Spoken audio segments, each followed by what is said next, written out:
O Senado vai retornar do recesso parlamentar em agosto, cheio de mudanças. A repórter Marília Ribeiro traz as informações porque tantos suplentes, Marília, devem assumir cadeiras no Congresso Nacional. Boa noite, bom trabalho.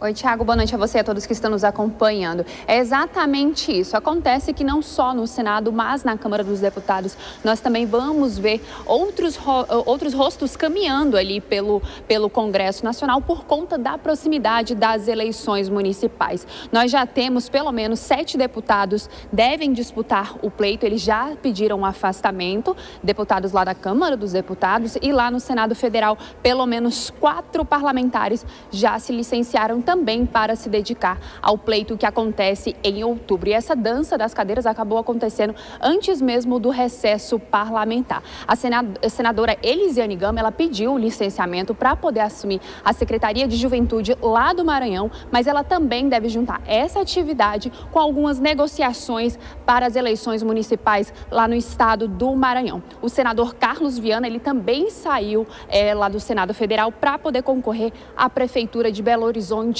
pelo Podemos. Outros senadores também anunciaram as suas pré-candidaturas, porém, eles ainda não se afastaram dos cargos que ocupam. É o caso do senador Eduardo Girão, do Novo do Ceará, que ele deve concorrer lá em Fortaleza. Nós também temos Vanderlan Cardoso em Goiânia e Rodrigo Cunha, que deve ser para vice da Prefeitura de Maceió, lá em Alagoas.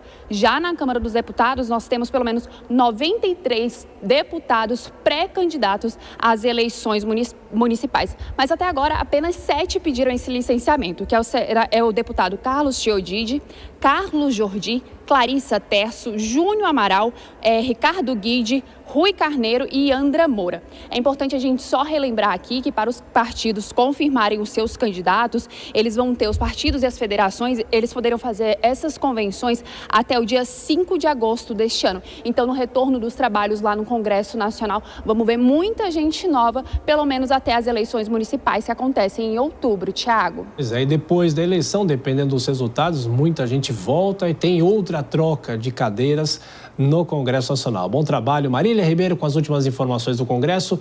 Dora Kramer, há quanto tempo é assim, esse troca-troca, os partidos que liberam o candidato, que deixa o Congresso Nacional para tentar disputar, para simplesmente tentar ajudar uma campanha eleitoral? Por que é assim, Dora Kramer? Tiago, a questão não é o troca-troca, a questão é a presença de agora 20% do Senado sem voto, porque suplente não tem voto, o suplente é indicado ao bel prazer do titular. Então você tem casos escabrosos. Teve um caso, uma vez, eu não me lembro o ano, era o pedreiro da casa da pessoa, do senador. O senador morreu e o pedreiro assumiu. Aí é mãe, é irmã, é financiador de campanha. Então, você tem 20% do Senado hoje de biônico. Isso é biônico. Eles não têm voto. Então, isso aí não foi sempre assim. Em 86, claro que isso vem da ditadura, o voto da sublegenda, né? Em 86 isso acabou. Por exemplo, Fernando Henrique Cardoso, a primeira vez que ele foi senador, ele foi eleito na sublegenda do Franco Montoro. Franco Montoro teve mais votos que ele e assumiu a cadeira. E o Fernando Henrique, que também foi votado, ficou na suplência. Franco Montoro foi eleito governador de São Paulo, Fernando Henrique assumiu o Senado. Era assim. Aí virou uma coisa que é tudo objeto de acordo, não é só na eleição, não. Então, o financiador de campanha, um grande doador, é suplente de um senador mediante um acordo pelo qual, dali um ano, o senador se licencia por qualquer motivo e o outro fica lá que não teve nenhum voto e, portanto, é biônico, não tem outro nome, né? E fica lá representando o Senado, representando um Estado, porque é isso que o senador é, o representante do Estado, a votação é majoritária, sem ter um único voto. Eu acho isso uma distorção escandalosa.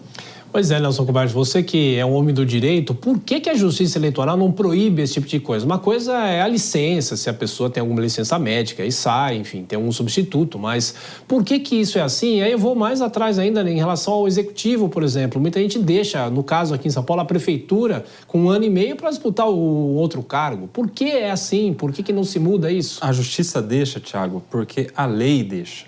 Essa é a questão. E quem poderia mudar a lei? Eles mesmos, os parlamentares. Ou seja, pelo menos no horizonte próximo, a gente não vai ter mudança nesse sentido.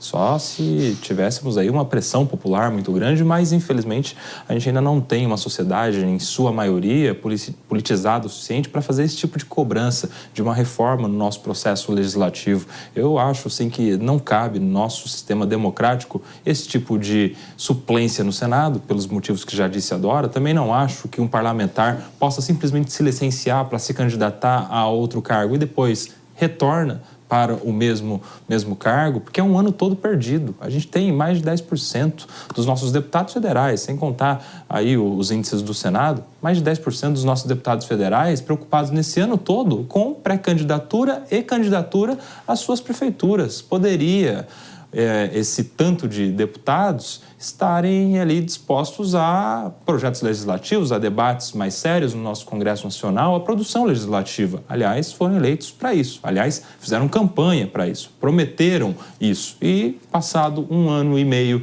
das suas eleições ou das suas posses, já estão dedicados a outros projetos. Eu acho um desrespeito com o eleitor, um desrespeito ao processo democrático. A Justiça Eleitoral deixa porque a lei deixa e eles que fazem as leis não vão alterar isso tão cedo. Ô, Dori, mudando totalmente de assunto, o Kubash usou a expressão no horizonte próximo. Você no horizonte próximo ou até lá atrás já fez compras em sites internacionais de roupas, as blusinhas ou não?